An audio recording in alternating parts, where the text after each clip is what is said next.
बच्चों, आज हम सामाजिक विज्ञान के अंतर्गत वैश्वीकरण के बारे में पढ़ेंगे। वैश्वीकरण क्या है? वैश्वीकरण जो है वे व्यापार संबंधी कुछ नियम बनाए गए हैं उसके बारे में है।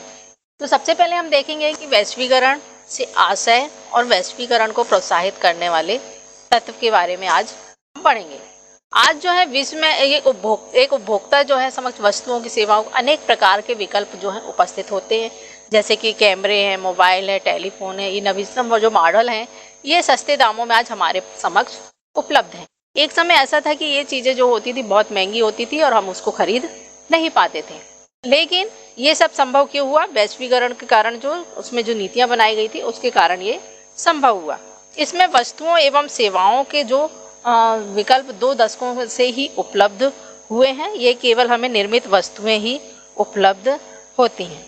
इसके साथ साथ वास्तविकता यह है कि विदेशी व्यापार में आज जो है विश्व के देशों के परस्पर जोड़ दिया गया है, जिसके साथ साथ इसमें एक बहुराष्ट्रीय कंपनी वह है जिसमें देशों के उत्पादन करती है और कंपनियां बड़े पैमाने पर उत्पादन भी करती हैं। इस तरह से ये जो बहुराष्ट्रीय कंपनियां हैं ये सभी शामिल हो जाती हैं।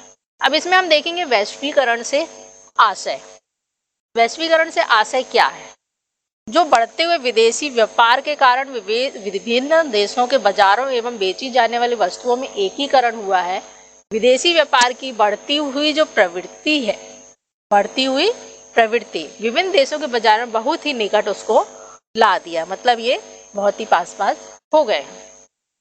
और इस निकटता की जो है महत्वपूर्ण भूमिका भी अदा की है, क्योंकि एक बड़े गांव में शहर जो है वो गांव एक बड़े गांव में बदल दिया गया है। वैश्वीकरण जो है वह एक देशों के परस्पर जुड़कर एक इकाई के रूप में कार्य करते हैं। इस प्रकार वैश्वीकरण के आशय जो है संपूर्ण परस्पर सहयोग समन्वय को एक बाजार के रूप में कार्य करते हैं, उसको ही हम वैश्वीकरण कहते हैं। वैश्विक प्रक्रिया के अंतर्गत वस्तुओं और सेवाओं को एक देश से दूसरे देश में आने एवं ले जाने के अवरोधों को भी समाप्त कर दिया गया है। क्योंकि जब हम आयात और निर्यात करते थे तो जो हम वस्तुओं को निर्यात करते थे उसमें टैक्स लगता था। जो कस्टम ऑफिसर जो होते थे वो टैक्स लेते थे वहाँ पर, और वहाँ से जो वस्तुएं आती थी उनमें टैक्स लगता था। इस तरह से हमारी वस्तुएं क्या हो जाती थी? बहुत ही महंगी हो जाती। इस तरह से क्या हुआ? इसके बाद क्या हुआ? वस्तुओं की कीमतें और देशों में लगभग जो है समान हो गई। इस तरह से वैश्वीकरण जो है परिणाम स्वरूप पूरे विश्व बाजारों का जो है एकीकरण हो जाता है। इस तरह से बहुत सी चीज़ें जो हैं, वैश्वीकरण एक ऐसी प्रक्रिया है जिसके अंतर्गत सभी व्यापारिक क्रियाओं का अंतर्राष्ट्रीयकरण हो जाता है और एक इकाई के रूप में कार्य करते हैं। वैश्वीकरण एक ऐसी प्रक्रिया है जिसके अंतर्गत सभी व्यापारिक क्रियाएं का अंतर्राष्ट्रीयकरण हो जाता है और वे एक इकाई के रूप में कार्य करते हैं।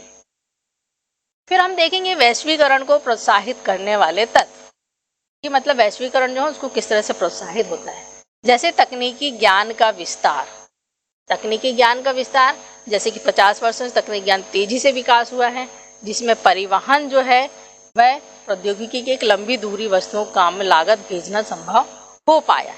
और उसी तरह से दूर संचार की जो सुविधाएं हैं, इंटरनेट है, मोबाइल फ़ोन आधारित जो है वह भी दूसरे से संपर्क करने में आसानी हो गई है और व्यापार करना भी हमारे लिए बहुत ही सरल हो गया है। फिर उदारीकरण की प्रक्रिया।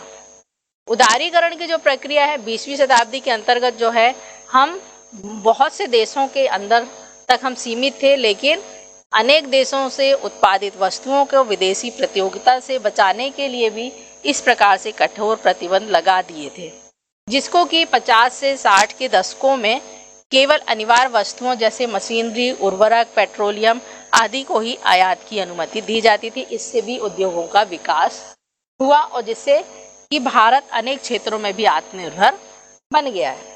फिर देखेंगे प्रतियोगिता एवं बाजार का विस्तार। यहाँ भी पूंजीवादी आर्थिक प्रणाली में प्रतियोगिता का विशेष महत्व होता है, क्योंकि हमने पिछले उसमें आर्थिक प्रणाली में भी हमने देखा था कि पूंजीपति जो होता है वह सिर्फ अपने लाभ के लिए कार्य करता है। उसी प्रकार से विभिन्न उत्पाद कब्जा करने के उद्देश्य से प्रतियोगिता का सहारा लेती हैं और कंपनियां जो हैं कीमत को कम करके साथ साथ विज्ञापनों का भी प्रचार प्रसार करते हैं। फिर हम देखेंगे कि बहुराष्ट्रीय कंपनियों का विस्तार।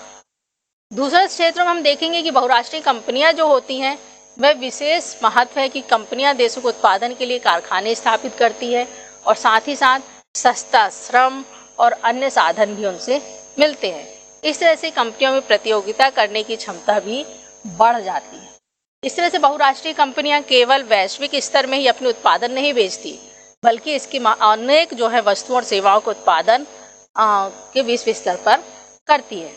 उदाहरण के लिए हम कह सकते हैं कि जो औद्योगिक उपकरण बनाने वाली एक बहुराष्ट्रीय कंपनी अमेरिका है, अनुसंधान के केंद्र है, उत्पादों का जो डिजाइन तैयार करती है, उसके लिए पुर्जे जो है सस्ते श्रम होने के कारण चीन में बनते हैं। मतलब चीन जो है सस्ता उत्पादन करता है और सस्ते में ही वह बेचता है। इस तरह से पुर्जों को लाद कर मैक्सिको और पूर्वी यूरोप ले जाया जाता है और इन्हें वहाँ पर इस तरह से बीच में जो है कंपनी की ग्राहक सेवा जो भारत में स्थित कॉल सेंटरों के माध्यम से भी संचालन होता है।